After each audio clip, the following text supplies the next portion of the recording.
সুপ্রিয় ষষ্ঠ শ্রেণীর শিক্ষার্থীবৃন্দ, আশা করি তোমরা সবাই ভালো আছো। আমি তোমাদের অনুশীলন বই থেকে প্রথম অভিজ্ঞতা আকাশ কত বড় এ নিয়ে বিভিন্ন প্রশ্নের উত্তর সহ একটি ভিডিও তৈরি করেছি। আশা করি ভিডিওটি তোমাদের ভালো লাগবে। তবে আর কথা বাড়িয়ে লাভ নেই, চলো দেখি ভিডিওতে কি আছে। আকাশ কত বড়। আকাশ দেখতে কার না ভালো লাগে। উপরে তাকালে যে বিশাল মহাকাশ আমরা দেখছি, তার শেষ কোথায়? কত বড় এই আকাশ, এই পৃথিবী, আকাশ, মহাবিশ্ব কোথা থেকে এলো এসব? এই সকল প্রশ্নের উত্তর এবার খুঁজবো আমরা। আসলে বাস্তবিক পক্ষে আকাশ অনেক বড়। আমরা এর দিকে তাকালে কোথাও কোনো শেষ দেখি না। মনে হয় যে দূরে গিয়ে আকাশটা নেমে গেছে, কিন্তু সেখানে গেলেও দেখা যায় আকাশটা আগের জায়গায় নেমে গেছে, অর্থাৎ যেখানে ছিল সেখানেই নেমে গেছে।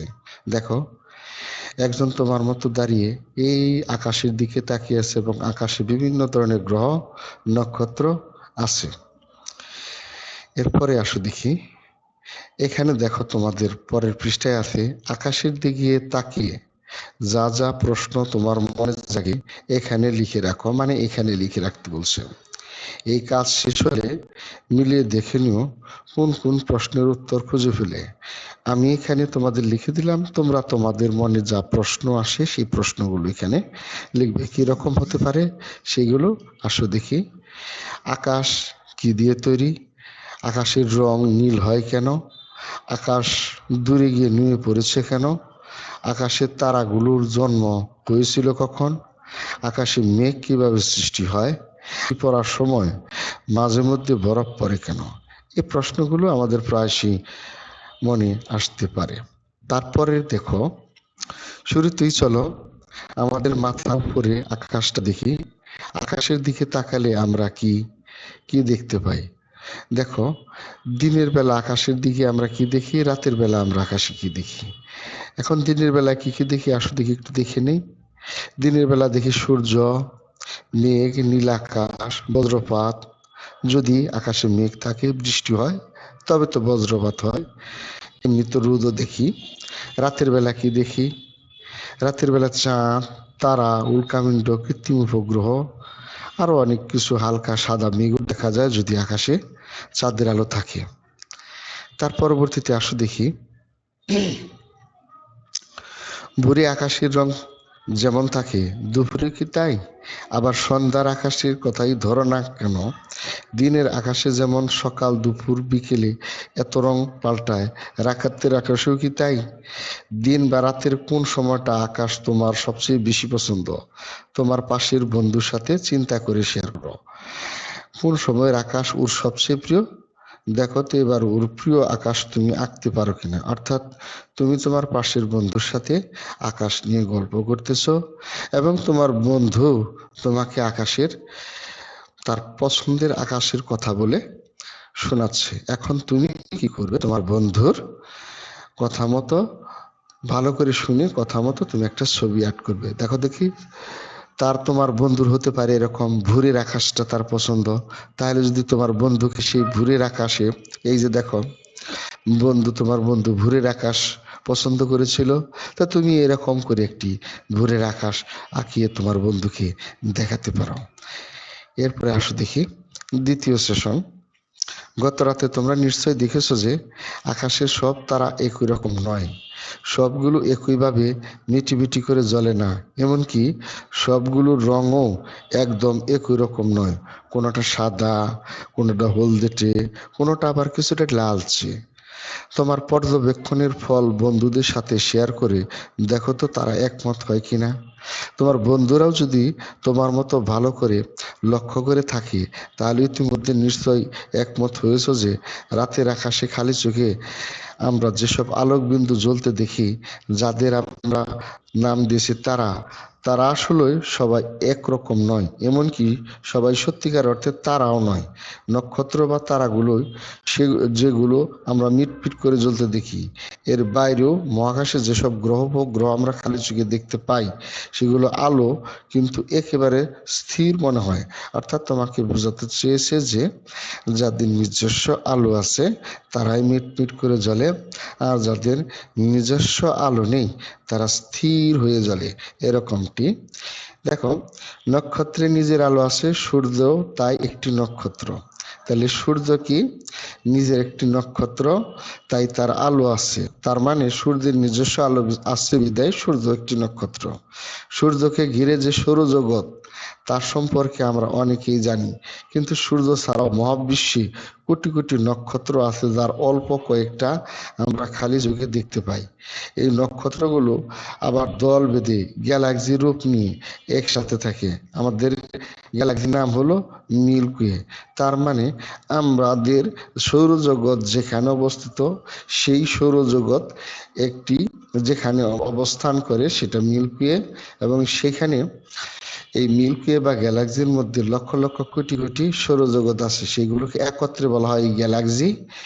আর আমরা যে গ্যালাক্সিতে বসবাস করি বা আমাদের এই সৌরজগৎ আছে সেটাকে বলা হয় মিল্কি ওয়ে বা ছায়াপথ। এটা হলো বর্তমানের সিদ্ধান্ত বা কথা। এই যে কল্পনার অতীত বিশাল মহাবিশ্ব, এই সব কিছুর একটা শুরু তো ছিল নিশ্চয়ই। মহাবিশ্বের সৃষ্টি কিভাবে, এ নিয়ে প্রাচীনকাল থেকেই মানুষ অনেক মাথা ঘামিয়েছে। বিভিন্ন গল্প তৈরি হয়েছে মুখে মুখে। যেমন এককালে কিছু মানুষ বিশ্বাস করত এই পুরো বিশ্বজগৎ রাখা আছে চারটা অতিকায় হাতের পিঠে, আবার হাতিগুলো দাঁড়িয়ে আছে একটি কচ্ছপের পিঠে। এগুলো একটা ভ্রান্ত ধারণা আর কি। তো কিন্তু তখনকার মানুষ এগুলো মনে করত।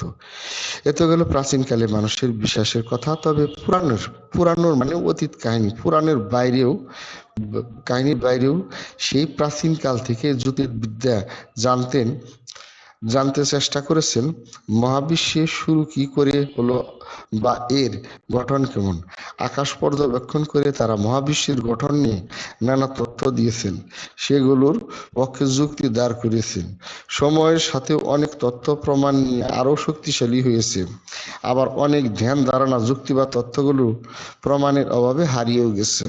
এটাই সত্য, যেটা প্রমাণ দিতে না পারবে, যেটা যুক্তিতে আসবে না, সেটা কেউ গ্রহণ করবে না। এখানে একটা কথা বলে রাখা ভালো, বিজ্ঞান ও প্রযুক্তির অগ্রগতির সাথে সাথে এখন যেমন মানুষের সৌরজগতের বাইরেও আরো অনেক গ্যালাক্সি নক্ষত্র গ্রহ সম্পর্কে জানার সুযোগ আছে। আগে তো এমনটা ছিল না। তাহলে দেখি, মানুষ এখন মহাকাশে উচ্চ ক্ষমতা সম্পন্ন আধুনিক টেলিস্কোপ পাঠিয়ে মহাকাশ পর্যবেক্ষণ করছে। 100 বছর আগেও সেটা সম্ভব ছিল না। ফলে মহাবিশ্ব সম্পর্কে মানুষের যাবতীয় তথ্যের একমাত্র উৎস ছিল আকাশে গ্রহণ গ্রহ নক্ষত্রের গতিবিধি পর্যবেক্ষণ করা। অর্থাৎ আকাশের দিকে তাকিয়ে গ্রহ নক্ষত্র কোন দিকে যায় তার উপর ভিত্তি করে মানুষ সিদ্ধান্ত নিত। তোমাদের অনুসন্ধানী পাঠ্য বইয়ের 2য় অধ্যায়ে বিশ্বজগতের ধারণার ক্রমবিবর্তন 2-1 অংশে যা লেখা আছে তা পাশের বন্ধুর সাথে একসাথে বসে পড়ে নাও। পরে তুমি এই প্রশ্নগুলোর, অর্থাৎ এখানে যে প্রশ্নগুলো বলছে সে প্রশ্নগুলোর উত্তর তোমরা লিখতে পারবা। তাও আমি বলে দিচ্ছি, তোমরা এভাবে লিখতে পারো অথবা তোমরা বইটা ভালো করে পড়ে নিয়ে তোমরা তোমাদের মতো করে লিখতে পারো। দেখো, আমি লিখলাম বিশ্বজগতের গঠন নিয়ে বিশ্বজগতের গঠন নিয়ে মানুষের ধারণা আগে কি ছিল। বিশ্বজগতের গঠন নিয়ে প্রাচীনকালে মানুষের ভ্রান্ত ধারণা ছিল। তারা মনে করতেন পৃথিবীটা সমতল এবং এই সমতল পৃথিবীকে উপর করে রাখা বাটির মতো একটি আকাশ ঢেকে রেখেছে। সেই আকাশে চাঁদ, সূর্য, নানা ধরনের গ্রহ নক্ষত্র লাগানো থাকে যা পৃথিবীকে ঘিরে ঘুরে। প্রাচীন মেসোপটেমিয়ার সভ্যতার ধারণা ছিল পৃথিবী থালার মতো যা সমুদ্রের উপর ভাসছে এবং গোলাকার আকাশটা সেই পৃথিবীটাকে ঢেকে রেখেছে। আর একটা প্রশ্ন হলো, গ্রিক মডেলের ধারণা কিভাবে এলো। সূর্য পৃথিবীর চারদিকে ঘুরে না, বরং পৃথিবী সহ অন্যান্য গ্রহ নক্ষত্র অন্যান্য গ্রহগুলো সূর্যের চারদিকে ঘুরে। এটাই সূর্যকেন্দ্রিক মডেল। বিজ্ঞান মনস্ক কিছু মানুষ আকাশের গ্রহ নক্ষত্র পর্যবেক্ষণকালে কিছু কিছু বিষয় ব্যাখ্যা করতে পারতেন না। যেমন মাঝে মধ্যে তারা একটি গ্রহ পৃথিবীকে প্রদক্ষিণ করতে করতে থেমে যেত দেখতেন তার থেমে যেতে দেখতেন, তারপর গ্রহটি উল্টো দিকে যেতে শুরু করে মাঝপথে থেমে গিয়ে আবার সঠিক পথে প্রদক্ষিণ শুরু করত। একটি গ্রহ যদি পৃথিবীকে প্রদক্ষিণ করে তা কোনোভাবে ব্যাখ্যা করা সম্ভব নয় বা না, গতি ব্যাখ্যা করা সম্ভব। এরপরে প্রশ্নটা হলো, পৃথিবী কেন্দ্রিক মডেল থেকে সূর্য কেন্দ্রিক মডেলের ধারণার বিবর্তনের পক্ষে যুক্তি কি কি ছিল? তাহলে এটার উত্তর দেখি। যুক্তিগুলো ঠিক এরকম ছিল, ক ওঠেনি, তোমরা এটা ঠিক ধরে নিবে। যুক্তিগুলো ছিল ঠিক এরকম: যদি পৃথিবী সৌরজগতের কেন্দ্র হয় তবে বছরে বিভিন্ন সময়ে বিভিন্ন ঋতু দেখা যেত না। কোনো নির্দিষ্ট সময় পর পর ঋতু ফিরে আসে। এর কারণ পৃথিবী সূর্যকে কেন্দ্র করে ঘুরে বিদায় এরকম হয়। পৃথিবী ও অন্যান্য গ্রহগুলো সূর্যকে কেন্দ্র করে ঘুরে বলেই নির্দিষ্ট নিয়মে গ্রহগুলো তার কক্ষপথে সঠিক নিয়মে ঘুরে। অর্থাৎ পৃথিবী ও অন্যান্য গ্রহগুলো সূর্যকে একটা কেন্দ্র করে ঘুরে, যার কারণে দেখা যায় আহ্নিক গতি হয়, বার্ষিক গতি হয়। আহ্নিক গতির কারণে দিন ও রাত্রি হয়, বার্ষিক গতির কারণে বৎসর হয়, অর্থাৎ ঋতু পরিবর্তন হয়।